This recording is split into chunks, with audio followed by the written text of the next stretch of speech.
Okay, grade 8. So this is going to be an audio recording because I was tired and I don't want to video myself anymore. So sometimes there will be some chapters where it's just audio, no, which I don't think is that big of a deal. I don't think you looking at me in the video, like, I don't think my physical presence and appearance particularly inspires you to read. Just for a few, we're gonna do just voiceover. So this is chapter 21. When Franz came back to his senses, he found Albert drinking a glass of water which his pallor indicated he needed greatly, while the Count was already changing into the costume of a court jester. He looked down into the square. Everything had disappeared. Guillotine, executioners, and victims. Nothing was left except the noisy, joyous crowd. "What happened?" he asked. "Nothing," replied the Count. "Absolutely nothing. As you can see, except that the carnival has begun, let's change into our costumes quickly. Look, Monsieur de Morcerf is setting you an example." Albert was indeed absent-mindedly putting on his taffeta trousers over his black trousers and his patent leather boots. It would have been ridiculous of Franz to be so squeamish as not to follow his companion's example. He therefore put on his costume and his mask, which was certainly no paler than his face. The Count's carriage was waiting for them downstairs, full of confetti and bouquets. It would be difficult to imagine a more complete transformation than that which had come over the Piazza del Popolo. Instead of the somber and silent spectacle of death, the square now presented the aspect of a wild, tumultuous orgy. A crowd of masks poured in from all sides, issuing from doors and descending from windows. Vehicles rolled in from every street, laden with harlequins, dominoes, noblemen, grotesques, knights and peasants, all shouting, gesticulating, throwing confetti, bouquets, and eggs filled with flour at friends and strangers alike, without anyone taking offense or doing anything about it except to laugh. Imagine the wide and beautiful Via del Corso lined from one end to the other with mansions of 4 or 5 stories, each with all its balconies hung with tapestries and all its windows draped. At these balconies and windows, 300,000 spectators, Romans, Italians, foreigners, from the 4 corners of the earth, in the street, a wild, untiring, joyful crowd dressed in fantastic costumes, gigantic cabbages walking along, heads of buffaloes bellowing on the bodies of men, dogs walking on their hind legs. In the midst of all this, a mask raised to reveal a beautiful face which one would like to follow, but from which one is separated by demons, like those one sees in one's dreams. Imagine all that, and you will have a faint idea of the carnival at the Rome. Very, very good description of this carnival that was going on.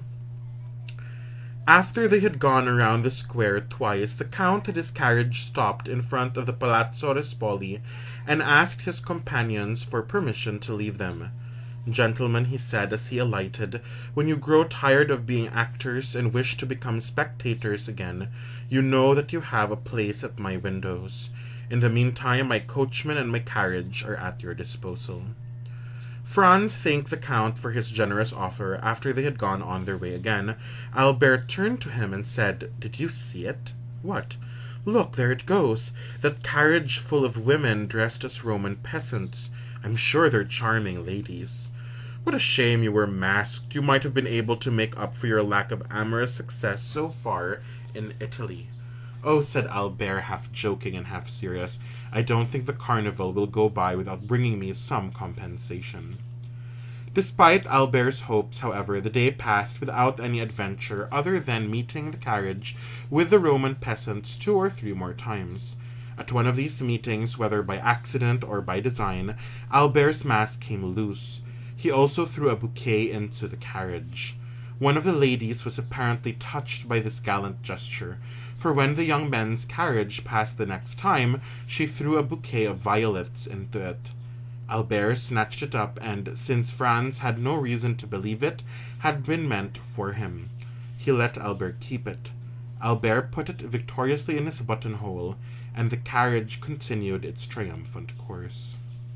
"Well," said Franz, "that looks like the beginning of an adventure." "Laugh if you like," replied Albert, "but I really think it is." His opinion was reinforced some time later when they passed the carriage again. The lady who had thrown the bouquet to Albert clapped her hands when she saw it in his buttonhole. The next morning, the Count of Monte Cristo called on them in person and said, "Gentlemen, I've come to tell you that I leave my carriage at your disposal from now until the end of the carnival. I have 2 others with me, so you won't be depriving me of anything.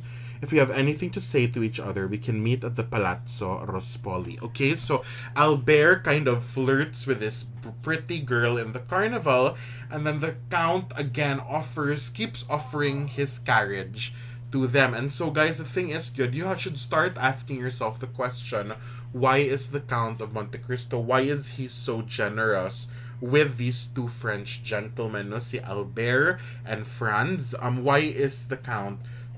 He must have a plan. He must have a reason why he's being so generous to them. The 2 young men made a few feeble protests, but they actually had no good reason for refusing his offer, especially since it was so agreeable to them, so they finally accepted it. The Count stayed with them for a quarter of an hour or so, speaking on all subjects with great facility. He was very well acquainted with the literature of all countries.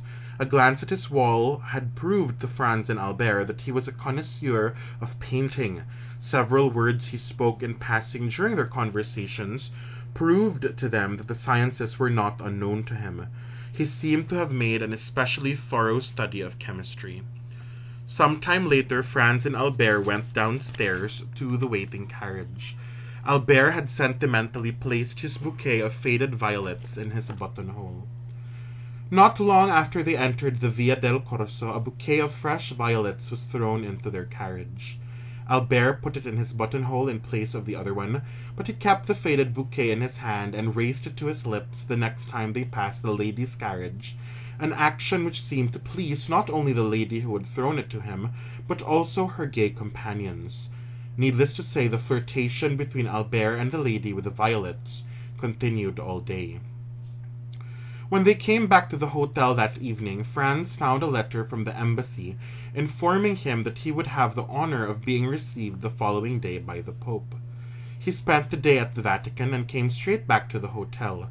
At 5 Albert entered. He was bubbling over with joy.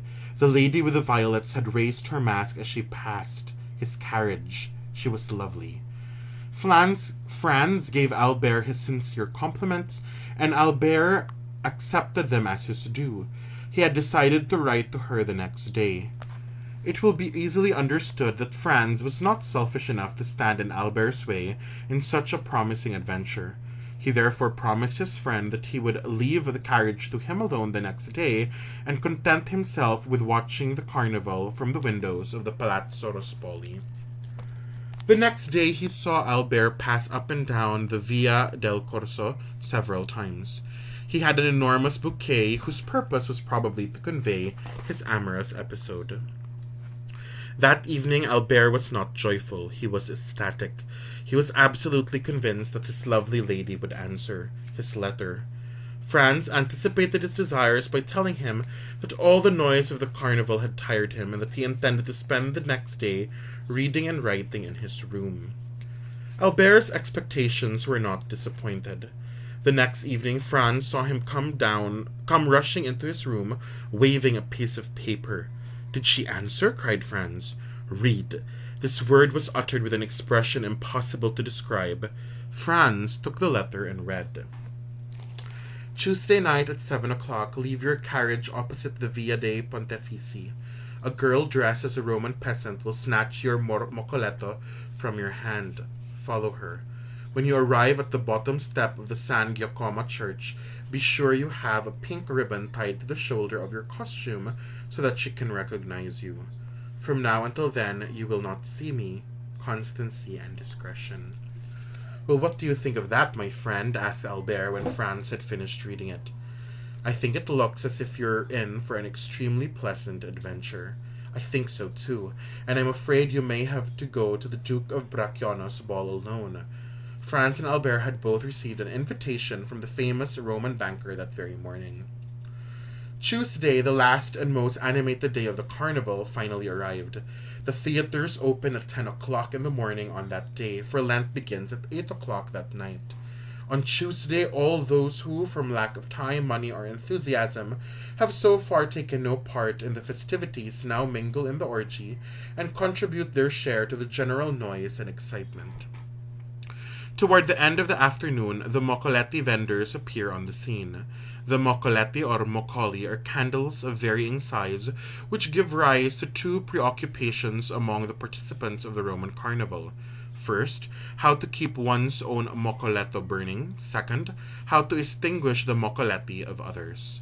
Franz and Albert hastened to buy their moccoletti along with everyone else's. As night drew on, 2 or 3 stars began to shine above the crowd. This was like a signal. 10 minutes later, thousands of lights were flickering and dancing in the streets, accompanied by the uproar the like of which no human ear has ever heard anywhere else on earth. Albert kept looking at his watch every 5 minutes until finally it was 7 o'clock.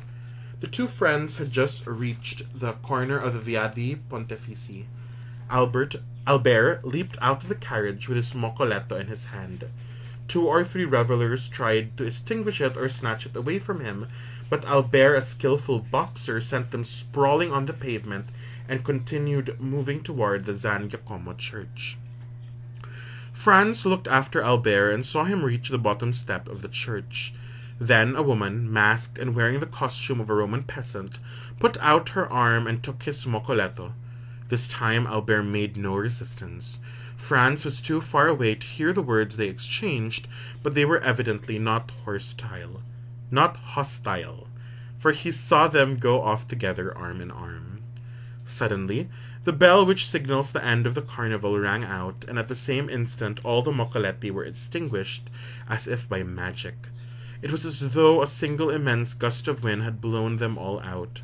Franz found himself in utter darkness. All the tumult died away at the same moment, as if the same mighty wind which had blown out the lights had also blown away the noise. Nothing was heard except the rumbling of carriages taking the revelers home. Nothing was seen except a few rare lights flickering in shadows. The carnival was over. Franz had never experienced such a sharp transition from gaiety to sadness. It was as though the magic breath of some demon had changed Rome into one vast tomb.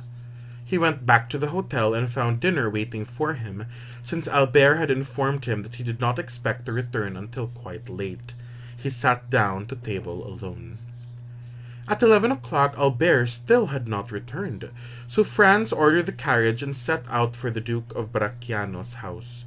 Since Franz and Albert had both arrived in Rome with letters of recommendation addressed to the Duke, his first question was to ask Franz where his companion was. Franz answered that he had lost him from sight just as the moccoletti were being extinguished.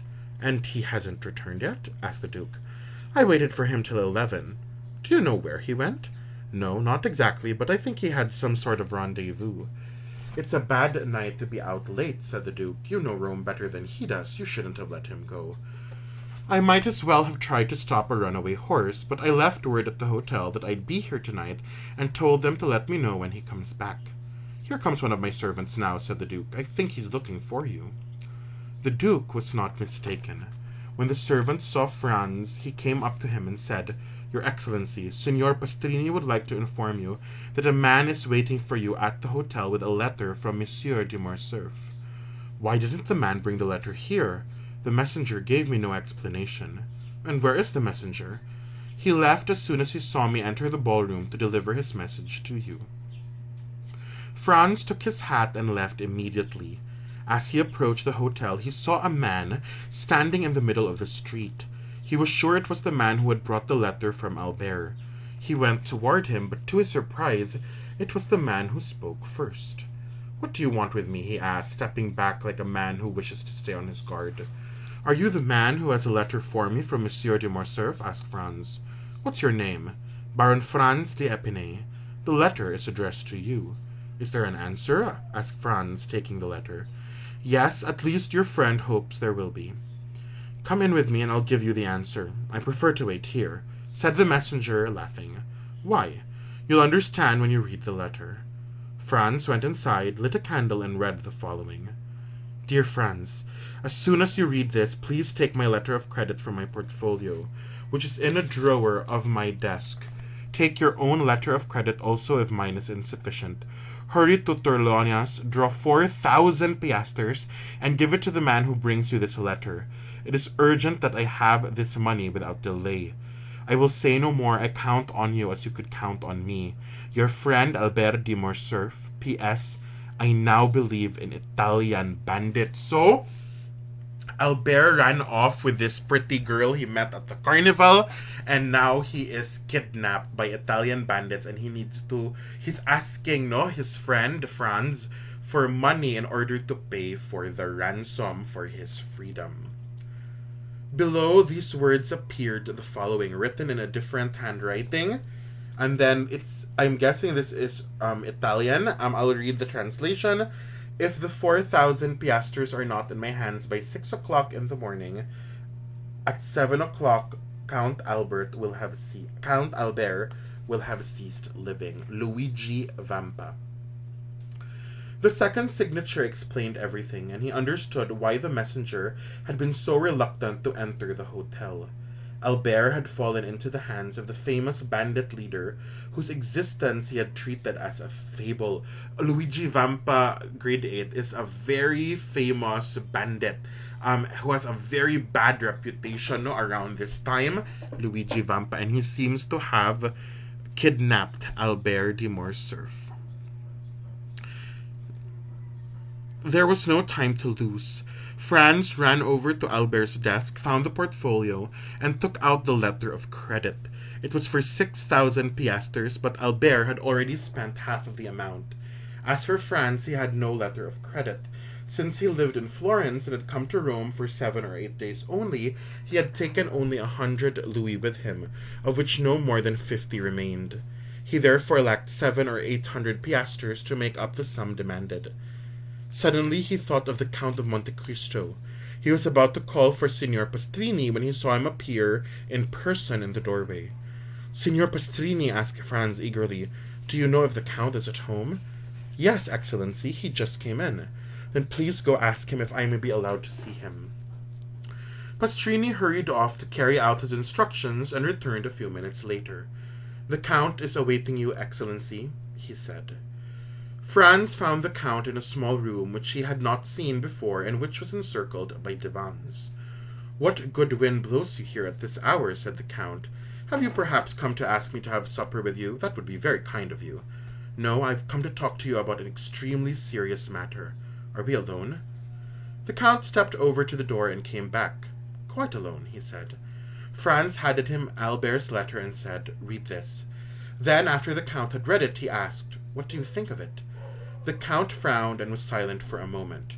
Where's the man who brought you this letter? He asked. In the street. I'll call him. That would be useless. He refused to come into the hotel. He may have refused to come to your rooms, said the Count, but he won't make any difficulties about coming to mine.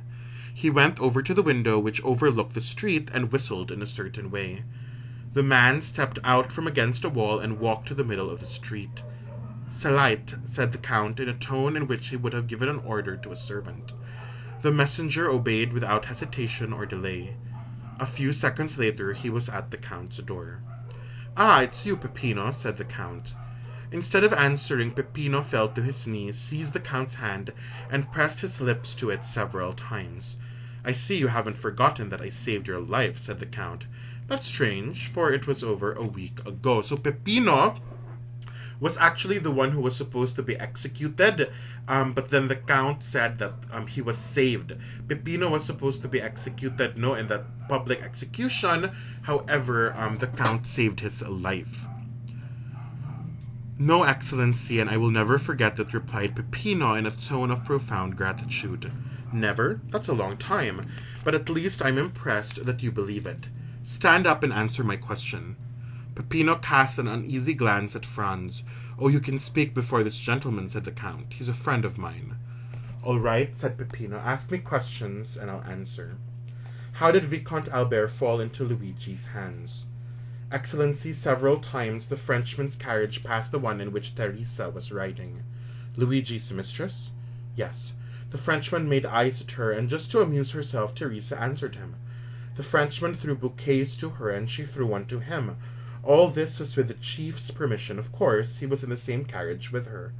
What? Exclaimed Franz. Luigi Vampa was in that carriage? He was driving, disguised as a coachman, replied Peppino.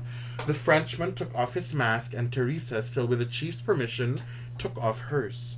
The Frenchman asked her for a rendezvous, and Teresa gave it to him. But instead of Teresa, it was Beppo who was awaiting for him on the steps of San Giacomo Church. What? Exclaimed Franz once again. That peasant girl who snatched his moccoletto was a boy of 15, said Peppino, but your friend needn't be ashamed of falling into the trap.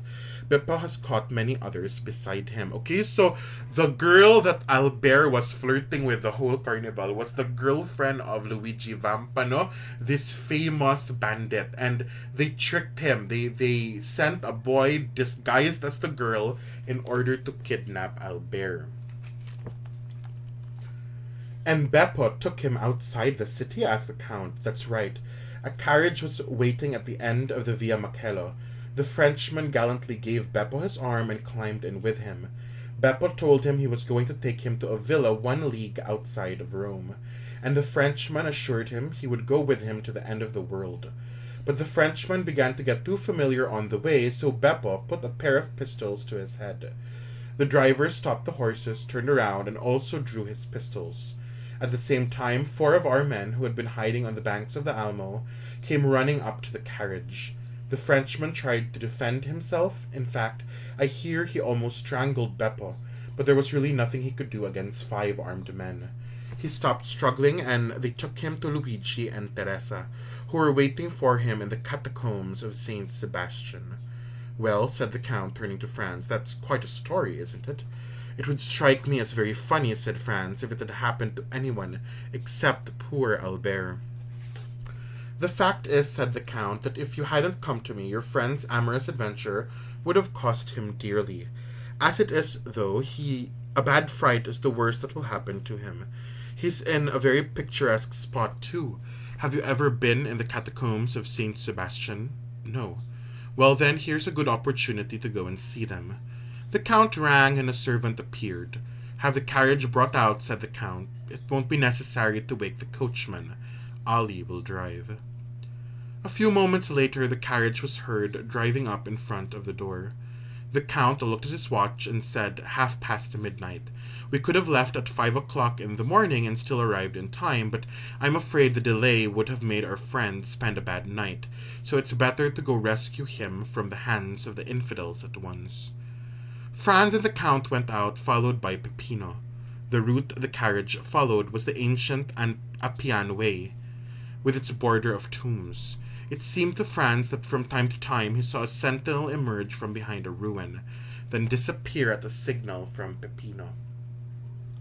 A short distance so the Count is gonna try to rescue Alberno. He's gonna help Franz rescue Albert from Luigi Vampa. A short distance before the circus of Caracalla, the carriage stopped. Peppino opened the door, and Franz and the Count stepped out. We'll be there in 10 minutes, said the Count to Franz. Then he took Peppino off to one side and gave him an order in a low voice. Peppino took a torch from the carriage and left. 5 minutes passed. Then Franz and the Count walked along the downward path which Peppino had taken until they arrived at the bottom of a small valley. There they could distinguish 2 men talking to each other in the darkness. Shall we go on, or should we wait here? Asked Franz. Let's go on, said the Count. Peppino must have notified the sentinels of our approach. One of the men, in fact, was Peppino himself. The other was a bandit on sentry duty. Please follow me, Excellency, said Peppino to the Count. The entrance to the catacombs is only a few yards from here. Very well, said the Count. Lead the way. Behind a clump of bushes and in the midst of a number of rocks, they saw an opening scarcely large enough for a man to pass through. Peppino slipped into it first. After he had taken a torch and turned around to see if others were following him, Franz and the Count had to walk bent over and would have had difficulty walking side by side. They had gone some 50 paces when they were stopped by a cry of, "Who goes there?" At the same time, they saw the light of their torch reflected from the barrel of a carbine in the darkness. "Friend," said Peppino. He stepped forward and said a few words in an undertone to the second sentry, who, like the first one, bowed and motioned the visitors to continue on their way. Behind the sentry was a flight of about 20 steps. Franz and the Count walked down them and found themselves at a sort of crossroads. 5 passages diverged like the rays of a star. The walls, hollowed out into niches in the shapes of coffins, indicated that they had finally come to the catacombs. In one of these cavities, whose size was impossible to distinguish, they could see several rays of light. The Count placed his hand on Franz's shoulder and said, "Would you like to see a bandit camp at rest?" "Certainly," replied Franz. "All right then, come with me." Peppino put out the torch. Peppino obeyed. Franz and the Count found themselves in total darkness, although 50 yards or so ahead of them they could see the flickering red glow, which became still more visible when Peppino put out his torch. They went on in silence, the Count guiding Franz as though he had the peculiar faculty of being able to see in the dark. They came to 3 arches, the center one of which served as a door. On the other side was a large square room entirely surrounded by niches, like those already described. In the middle of the room stood 4 stones which had once been used as altars. As was indicated by the crosses that still surmounted them, a single lamp placed on the base of a pillar illuminated with a pale, flickering light the strange scene which offered itself to the eyes of the 2 visitors hidden in the shadows. A man was sitting before the lamp, reading with his back toward the arch through which the newcomers were looking at him. This man was the chief of the band, Luigi Vampa. Around him, grouped according to their fancy, were about 20 bandits, each with his carbine within reach of his hand. At the opposite end of the room, a sentry was silently walking up and down before another opening, which was distinguishable only because the shadows seemed thicker at that spot. When the Count thought Franz had gazed long enough on the picturesque tableau, he put his finger to his lips as a signal for silence, climbed the 3 steps leading up to his room, entered it through the center arc, and began to walk toward Vampa, who was so deeply absorbed in his reading that he did not hear the sound of the Count's footsteps. "Who goes there?" cried the sentry, who was less preoccupied and who saw a sort of shadow approaching his chief from behind. At this cry, Vampa leaped to his feet and pulled a pistol from his belt. In an instant all the bandits were standing, and the barrels of 20 carbines were pointing at the Count. "Well, my dear Vampa," said the Count in a perfectly calm voice, "this seems like a great deal of ceremony to greet a friend." "Ground arms!" cried the chief, making an imperious gesture with one hand, while he respectfully took off his hat with the other. Then turning to the singular personage who dominated this entire scene, he said, "Excuse me, Count, but I was so far from expecting the honor of a visit from you that I didn't recognize you." "It seems your memory is equally short in all things, Vampa," said the Count, "and that not only do you forget people's faces, but also the agreements you make with them." "What agreement have I forgotten, Count?" asked the bandit in the tone of a man who, if he has committed an error, is anxious to correct it. "Wasn't it agreed that you would respect not only me but all my friends as well? And how have I broken the agreement? You have seized Vicomte Albert de Morcerf and taken him here. That young man is a friend of mine. He is staying in the same hotel as I am. For the past week he has been riding in my carriage, and yet, I repeat, you have seized him, taken him here, and held him for ransom." "Why wasn't I told about this?" asked the chief, turning toward his men, who drew back before his look. "Why did you make me break my word to the Count? If I thought one of you knew about this, I'd blow his brains out." "I told you there had been an error," said the Count, turning toward Franz. "You're not alone?" asked Vampa anxiously. "I came with a man to whom the ransom letter was addressed. I wanted to prove to him that Luigi Vampa is a man of his word." Franz entered the room. The chief stepped forward to meet him and said, "Welcome, Excellency. You heard what the Count said to me and what I replied. I will add only that I would not have had such a thing happen even for the 4,000 piastres at which your friend's ransom was set."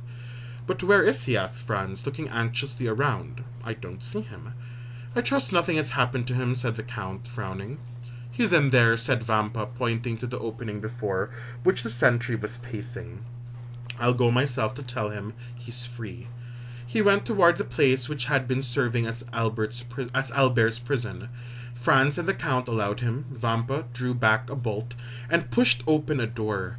By the light of a lamp similar to that one which illuminated the other room, they saw Albert wrapped in a cloak one of the bandits had lent him, lying in a corner, sound asleep. "Well, well," said the Count, smiling, "not bad for a man who was to be shot at 7 o'clock in the morning." Vampa looked at Albert with considerable admiration for his courage. "You're right, Count," he said. "This man must be one of your friends." Then, going over to Albert and touching him on the shoulder, he said, "Please wake up, Excellency." Albert stretched and rubbed his eyes. "Ah, it's you, Captain," he said. "You shouldn't have let me sleep. I was dreaming I was dancing with a charming lady at the Duke's ball." He looked at his watch. "Why the devil did you wake me up at this hour?" he exclaimed. "To tell you that you're free, Excellency." "Has my ransom been paid?" "No, Excellency, but a man to whom I can refuse nothing has come for you." "That man is very kind." Albert looked around and saw Franz. "What?" he said to him. "Are you the one who—" "No, not I," replied Franz, "but our neighbor, the Count of Monte Cristo." "Well then, Count," said Albert gaily, straightening his cravat, "I hope you'll regard me as eternally obliged to you, first for the carriage, and now for this." He held out his hand to the Count. The latter shuddered as he took it, but he took it nevertheless. Vampa watched this scene with amazement. He was apparently accustomed to seeing his prisoners tremble before him, yet here was a prisoner whose high spirits had never faltered. As for Franz, he was delighted at the way Albert had upheld the honor of their country. "If you'll hurry," said Franz to Albert, "we'll still have time to go to the Duke's ball, and you can take up your dance where we interrupted it, so that you'll have nothing to hold against Signor Vampa, who has behaved like a gallant gentleman throughout this whole affair." "You're right. We can be there by 2 o'clock. Signor Vampa, are there any other formalities to fulfill before we take leave of you?" "None, Excellency," replied the bandit. "You're as free as the air." Okay, so the Count of Monte Cristo knew the bandit Luigi Vampa, and that didn't only know him, but seems to have some power over him, guys, no? Because it's as if Luigi Vampa owes the Count a favor, and so they have a deal where Luigi Vampa, this world-famous bandit, isn't allowed to hurt the Count or to hurt any of the Count's friends.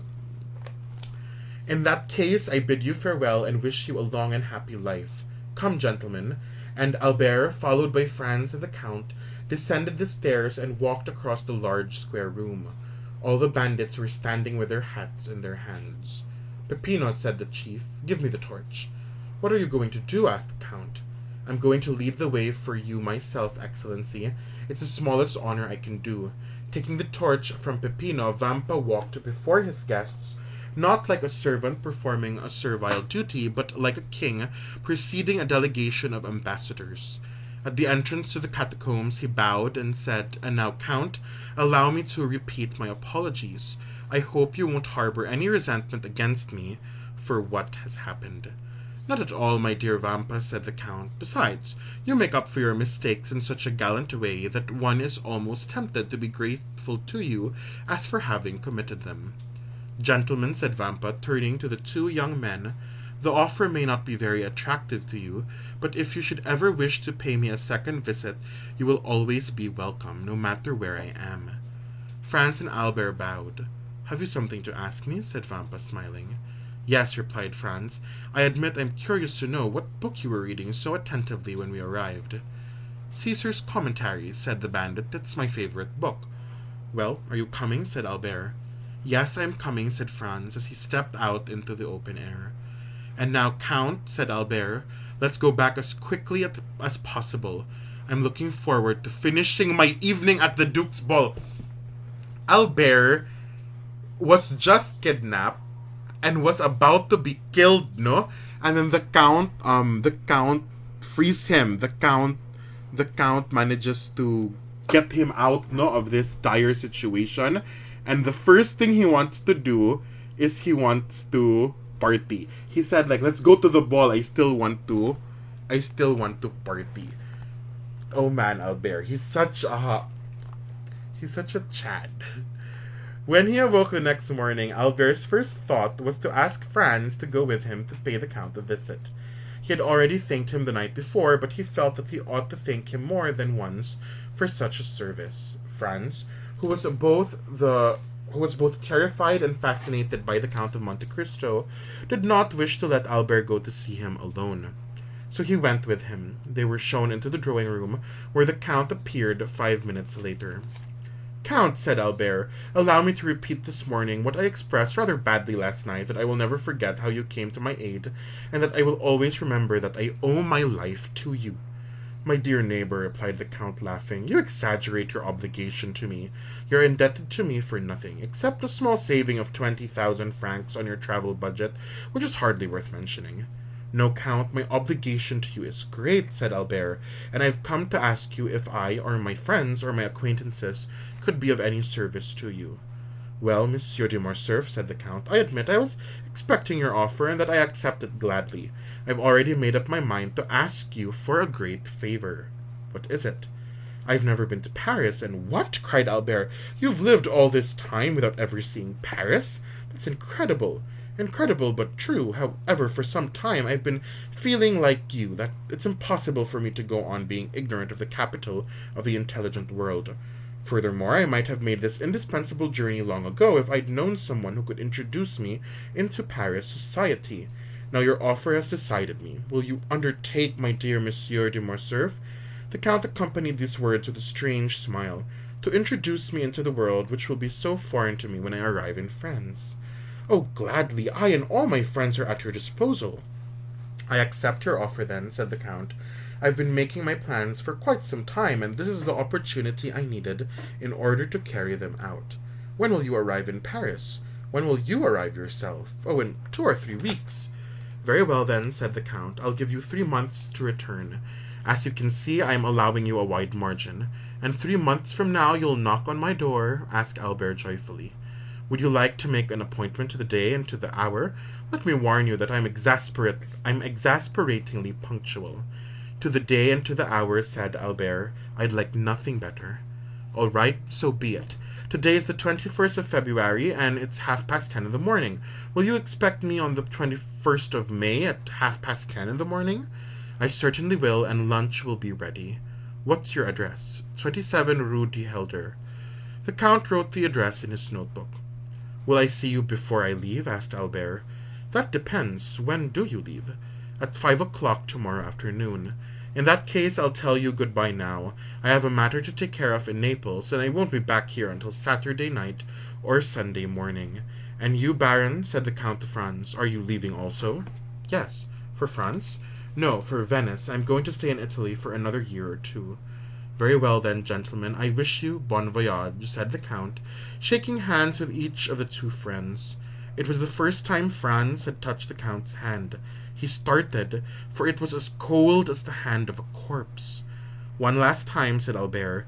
"It's agreed, isn't it? The 21st day of May at 10:30 in the morning." "The 21st of May at 10:30 in the morning," repeated the Count. At this the 2 young men bowed to the Count and went out. "What's the matter?" said Albert to Franz as they were returning to their rooms. "You look worried." "Yes, I admit it," said Franz. "The Count is a very strange man, and I'm a little uneasy about the appointment he made with you in Paris." "What? Are you mad, Franz?" "Mad or not, I'm still uneasy." So the Count is clearly planning something. No, and he's so creepy. The Count, he can see in the dark. He's so cold, and he seems to have a taste for violence. No, and he's friends with a bandit and a criminal and a murderer. So Franz has bad vibes about the Count, but Albert, being like, I don't know, the party boy he is like, he's a good friend. He saved me. I am going to help him enter into French society. That is the end of chapter 21.